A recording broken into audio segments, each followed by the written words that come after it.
नमस्कार, स्वागत है आप सभी का। यूपी ट्रिपल एससी मुख्य सेविका भर्ती को लेकर के बात करेंगे। 13 फरवरी को डेट लगी थी, लेकिन उस दिन सुनवाई नहीं हो सकी थी। इसी वजह से कोई भी अपडेट आप सभी को नहीं दिए थे उस दिन की सुनवाई की। अगर सुनवाई हुई होती तो आप सभी को तुरंत उसकी अपडेट देते। आप देखेंगे उसके पहले जो डेट लगी थी 18 जनवरी वाली, तो उसमें बोला गया था कि समय के कमी के चलते case could not be taken up. और अगर आप 13 फरवरी की सुनवाई की अगर अपडेट देखेंगे यहाँ पर कोर्ट की अपडेट, तो यहाँ पर लिखा हुआ है as prayed list after 4 weeks.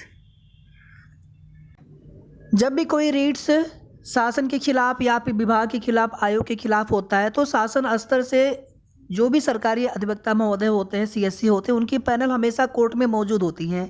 लेकिन सुनवाई कराने के लिए, पैरवी कराने के लिए जब संबंधित विभाग या फिर आयोग से कोशिश होती है तो उसी के अनुरूप वहाँ पर सुनवाई कराई जाती है। अदरवाइज इसी तरह से नेक्स्ट डेट लगता जाता है। पिटिशनर के भी अधिवक्ता उपस्थित होने चाहिए, दोनों तरफ से जवाब आ जाना चाहिए। और अगर आप सभी डेट भी देखेंगे तो लंबी लंबी डेट लग रही है। इसके पहले 18 जनवरी, फिर 13 फरवरी, फिर यहाँ पर देखेंगे तो 13 फरवरी के बाद लिस्ट आफ्टर 4 वीक्स, यानी कि सीधे सीधे आप देखेंगे तो मार्च के सेकेंड वीक में यहाँ पर डेट जाता हुआ आपको दिख रहा होगा, मार्च के सेकेंड वीक में। और तब तक आचार संहिता लग जाएगी, लोकसभा इलेक्शन की आचार संहिता लग जाएगी तब तक। उसके बाद फिर हम लोग सीधे सीधे मई में ही रिजल्ट की उम्मीद कर पाएंगे। अब यहाँ पर देखिए, आप लोग पूछते भी हैं कि डीबी के लिए तो रिजल्ट दे सकते हैं आयोग, तो यहाँ पर उसके लिए सिर्फ हमारा इतना निवेदन आप सभी से होता है कि 2-4 महीने जा कर के आयोग में सचिव सर से एक बार बात कर लीजिए। आप उनके ऊपर है, अगर वो दे सकते हैं तो ज़रूर दे देंगे, और अगर उनके लिए पॉसिबल होगा तो। आप सभी जानते हैं कि जिन भर्तियों में कोई भी प्रॉब्लम नहीं है उन भर्तियों का भी रिजल्ट डिक्लेयर नहीं हो पा रहा है। मंडी परिषद की भर्ती है, बीडीओ की भर्ती है। बीडीओ वालों के लिए उम्मीद है कि इसी महीने खुशखबरी मिल जाएगी, उनका रिजल्ट आ जाएगा। मंडी परिषद वालों के लिए भी उम्मीद है।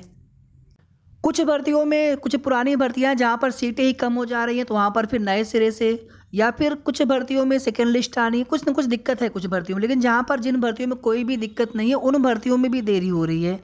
अब आपकी भर्ती में कोर्ट केस न भी होता अगर, तो भी रिजल्ट कब तक आ सकता था, ये तो आने के बाद ही चीज़ें कन्फर्म होती। बाकी हम लोग केवल उम्मीद लगा रहे थे कि शायद दिसंबर में आ जाए, जनवरी में आ जाए।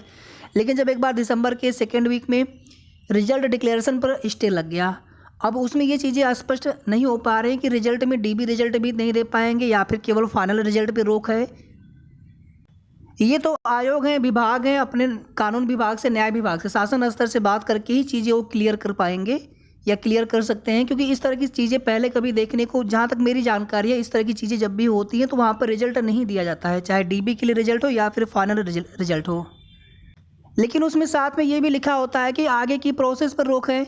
लेकिन यहाँ पर आगे की प्रोसेस पर कोई रोक जैसा उसमें कोर्ट ऑर्डर में चीज़ें मेंशन नहीं है, सिर्फ और सिर्फ रिजल्ट डिक्लेरेशन पर रोक है। और रिजल्ट डिक्लेरेशन यानी कि जितनी सीटें हैं उन सीटों के सापेक्ष जो फाइनल रिजल्ट आएगा, मेरिट लिस्ट आएगी, उसी को हम लोग यहाँ पर मान करके चल रहे हैं। और उसी हिसाब से हम सभी को ये लगता है कि डीबी के लिए रिजल्ट दिया जा सकता है, क्योंकि डीबी के लिए रिजल्ट कोई फाइनल मेरिट तो है नहीं।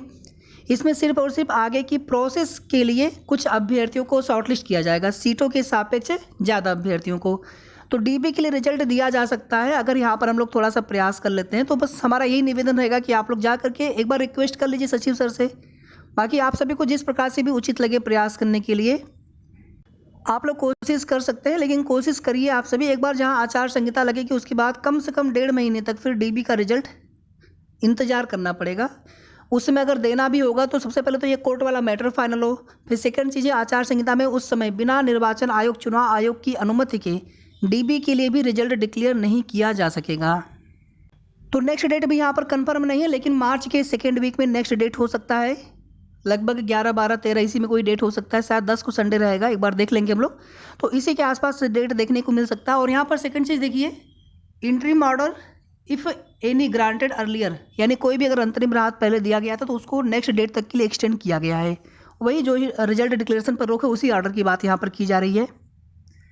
अब यहाँ पर एक लास्ट बात और करेंगे कि डीबी के लिए अनुमानित कट ऑफ कितनी जा सकती है। देखिए जूनियर असिस्टेंट 1262 वैकेंसी में क्या है कि वहाँ पर 2 स्टेज हो जा रहा है, पहले टाइपिंग उसके बाद फिर डीबी होगी। आप में क्या सीधे सीधे डीबी होना है, तो वहाँ पर तो ज़्यादा अभ्यर्थी लिए गए हैं, 15,000 में 48 कट ऑफ गई है। पेपर का लेवल आप लोगों के पेपर के लेवल से कहीं से भी उनका पेपर का लेवल आसान नहीं था, लगभग वही सेम लेवल मान के चल सकते हैं। उनकी भी आंसर की दी थी हमने, आप लोगों की भी आंसर की हमने दिया था। तो मेरे हिसाब से 50 प्लस माइनस ये डीबी के लिए कट ऑफ रह सकता है जनरल के लिए। बाकी अदर कैटेगरी के लिए थोड़ा सा कम इससे मान करके चलें। ओबीसी हैं, एससी हैं, या फिर ईडब्ल्यूएस हैं, या फिर एसटी हैं, या क्षैतिज आरक्षण में पीएच हो गए। तो बाकी अदर कैटेगरी की कट ऑफ, कुछ कैटेगरी में कट ऑफ बहुत कम देखने को मिल सकता है, बाकी अदर कैटेगरी की कट ऑफ इससे कम ही देखने को मिलना चाहिए। और फाइनल मेरिट लिस्ट देखिए, जो बहुत पहले हमने आप सभी को बताया है, हमारा अनुमान अभी भी वही है कि 60 से ऊपर नहीं जाना चाहिए, 60 के आसपास रहना चाहिए। बाकी जब फाइनल मेरिट लिस्ट आएगी तभी चीज़ें बिल्कुल कंफर्म होंगी। उसके पहले हम लोग केवल एक अनुमान लगा सकते हैं। जो भी आप सभी बताते हैं अपने मार्क्स, अभी रिवाइज आंसर की के बाद भी आप में से बहुत सारे लोगों के नंबर, एक भी नंबर नहीं बढ़े, और बहुत सारे लोगों के नंबर बढ़े हैं, ज़्यादा भी नंबर बढ़े हैं। पहले नंबर उनके कम थे, या फिर पहले नंबर अच्छे थे, अब नंबर और भी अच्छे हो गए हैं। तो ऑब्वियस सी बात है कि उसका थोड़ा सा प्रभाव ज़रूर पड़ेगा मेरिट पर। लेकिन यहाँ पर एक चीज़ आप सभी ज़रूर याद रखा करिए कि कंपटीशन है, कंपटीशन में जितनी भी सीटें होती हैं उतनी ही सीटों के सापेक्ष फाइनल अंतिम रूप से अभ्यर्थियों का सिलेक्शन होना होता है। और जब तक अंतिम रूप से हम चयनित हो नहीं जाते तब तक हम केवल उम्मीद रखते हैं और उसके साथ में किसी न किसी अन्य भर्ती की तैयारी जरूर करते रहें। बाकी हमारी तरफ से आप सभी के लिए शुभकामना है कि आप सभी इसी भर्ती में आपका सिलेक्शन हो जाए। लेकिन जितनी सीटें होंगी उतने ही अभ्यर्थियों का सिलेक्शन होगा। आप मेहनत करते रहेंगे, कोशिश करते रहेंगे, आपका किसी न किसी अन्य भर्ती में भी सिलेक्शन होगा इसी के साथ में। या फिर जो अभ्यर्थी जिनके नंबर यहाँ पर कम रह गए, तो कहीं ना कहीं आगे की भर्ती के लिए तैयारी अगर आप कर रहे होंगे, निश्चित रूप से आपका सिलेक्शन होगा। अगर आप तैयारी करेंगे, कोशिश करेंगे रेगुलर। डॉक्यूमेंट्स आदि को लेकर के यहाँ पर कोई भी अभी तो उस पर बात होनी ही नहीं चाहिए। एक बार भर्ती प्रक्रिया स्टार्ट तो हो कम से कम, बाकी जो डॉक्यूमेंट्स आपके पास होंगे, अब उसमें कोई नए डॉक्यूमेंट्स अगर बनवाने होंगे तो बात की बात, लेकिन जो पहले के डॉक्यूमेंट्स होंगे वही डॉक्यूमेंट्स आपके पास रहने चाहिए। तो डॉक्यूमेंट्स में ऐसा कुछ भी नहीं है जो आपको यहाँ पर अलग से उसके लिए बताया जाए। जब आवश्यकता लगेगी कुछ दिन पहले आप सभी को पूरी जानकारी बता देंगे, कैसे प्रपत्र भरा जाता है, कौन कौन से डॉक्यूमेंट्स लगेंगे, सारी चीज़ें आप सभी को बता दी जाएगी। ये जो रीड्स है इनके साथ में 2 रीड्स और भी कनेक्टेड हैं। सिमिलर ग्राउंड का होने की वजह से जितने भी रीड्स होते हैं वो एक साथ कनेक्टेड हो जाते हैं। तो 76 लोग यहाँ पर हैं, बाकी उसमें भी जितने अभ्यर्थी होंगे तो ये लोग अपने पुराने भर्ती की सीटों के सापेक्ष केस किए हैं और उसी पर ये लोग अपना संघर्ष कर रहे हैं।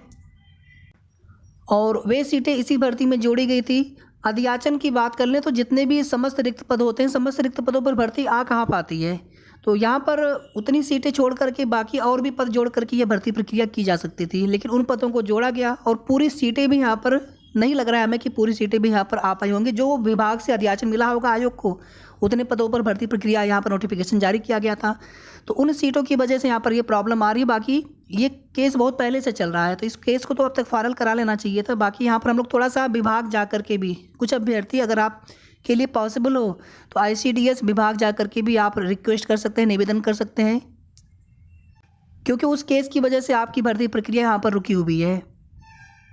बाकी जो लोग आयोग जा पाए आप आयोग चले जाइएगा, सचिव सर से बात कर लीजिएगा, रिक्वेस्ट कर लीजिएगा। 2-4 लोग, ज़्यादा लोग नहीं, केवल 2-4 लोग आप चले जाएं। धन्यवाद।